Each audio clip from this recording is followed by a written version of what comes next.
पहले से ही कम मत्स्य उत्पादन की मुश्किलें झेल रही बिलासपुर की गोविंद सागर झील पर नगर परिषद की कथित कोताही और भारी पड़ सकती है। नगर परिषद बिलासपुर की तरफ से शहर से एकत्रित किया गया कूड़ा गोविंद सागर झील किनारे ही ठिकाने लगा दिया है। इसका खामियाजा भविष्य में भुगतना पड़ सकता है। पहले से ही गोविंद सागर झील में जहां मत्स्य उत्पादन प्रभावित हुआ है, वहीं शहर का कूड़ा मिट्टी के ढेरों में दबा दिया गया है, जो कि आगामी दिनों में गोविंद सागर झील का जलस्तर बढ़ने से झील में मिल जाएगा। ऐसे में ये कथित कोताही भारी पड़ सकती है। एक तरफ जहां इससे पर्यावरण को नुकसान होगा, वहीं दूसरी तरफ झील की सुंदरता को भी ग्रहण लगेगा, जिसके चलते इस तरफ उचित कदम उठाए जाने की आवश्यकता है। जानकारी के अनुसार नगर परिषद की तरफ से वर्तमान में शहर का एकत्रित गीला कूड़ा घुमारवी भेजने की व्यवस्था की गई है। वहीं सूखा कूड़ा एसीसी सीमेंट कंपनी को भेजा जाता है। वहीं लंबे समय से नगर परिषद बिलासपुर की डंपिंग साइट बंद पड़ी है, लेकिन इसके बावजूद शहर में एकत्रित कूड़ा ठिकाने लगाने की व्यवस्था नहीं की गई है।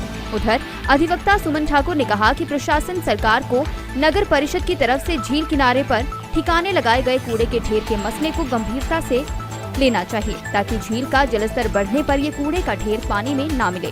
हाँ, जो इनका पिछले काफ़ी समय से करीब 6 महीने का कूड़ा था, उसको इस साइट में खड्डा खोदा और वहाँ डंप कर दिया और उसके ऊपर से मिट्टी फेंक दी।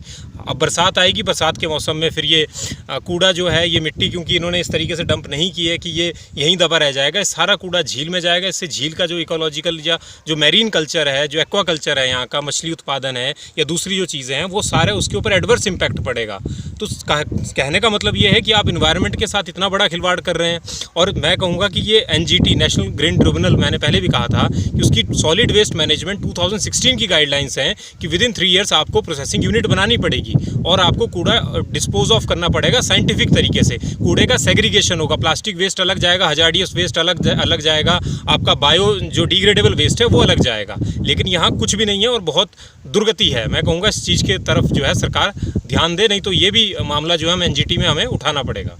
पिछले कुछ समय में एम्स का भी मुद्दा उठाया था, वहाँ पर किस तरीके से इलीगल डंपिंग की जा रही है और कचरा फेंका जा रहा है।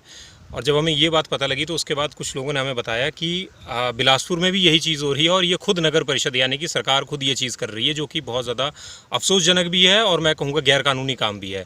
आज की तारीख में जो बिलासपुर नगर परिषद है, उसके पास अपनी कोई डंपिंग साइट नहीं है और पिछले काफ़ी समय से नहीं है, और जो कूड़ा है वो इधर उधर फेंकते हैं। आज की तारीख में अभी आप मेरे पीछे अगर आप देखेंगे, आपने कवर किया होगा कि इन्होंने कूड़े को एक जगह डंप किया और मशीनें आई और मशीनों से उस चीज़ को ढक दिया गया है, मिट्टी से ढक दिया गया है। ये जितना एरिया आप देख रहे हैं यहाँ पर, ये झील के किनारे का एरिया है। ये टूरिज़्म के पॉइंट ऑफ व्यू से भी और आपके एनवायरनमेंट पॉइंट ऑफ व्यू से बहुत सेंसिबल जोन है, जहाँ पर इस तरीके की गंदगी नहीं फैलाई जा सकती। डिस्ट्रिक्ट एडमिनिस्ट्रेशन DC साहब को भी अवेयर करवाया जाएगा कि नगर परिषद की तरफ से इस तरीके से खुले में कूड़ा फेंका जा रहा है, और जो दूसरे भी रेमेडियल मेजर्स हैं, जहाँ भी आवाज़ उठानी होगी, चाहे आपका कोर्ट है या चाहे दूसरा भी फोरम है, वहाँ पर इस चीज़ को उठाया जाएगा। और हम रिक्वेस्ट करते हैं एडमिनिस्ट्रेशन से कि जल्द से जल्द इस चीज़ को लेकर संज्ञान लें। दिव्य हिमाचल TV के लिए बिलासपुर से अनिल पटियाल की रिपोर्ट।